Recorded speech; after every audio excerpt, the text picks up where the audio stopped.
Hello viewers, in this video I will resolve an error that's appear when we try to open any website in web browser. Error message is DNS address could not be found. Diagnose the problem. How to fix? Let's start.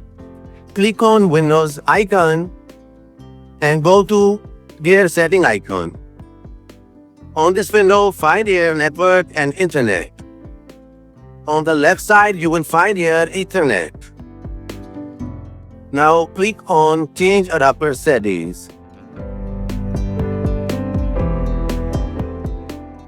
Now right-click on Wi-Fi adapter and go to Properties. Select Internet Portable Version 4.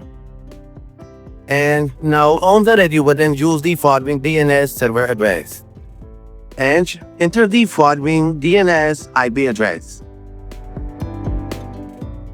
Now enter the alternate DNS address and press OK button. These simple steps that you can follow to fix your problem. Also, this video will be helpful for you. See you in another video. Goodbye.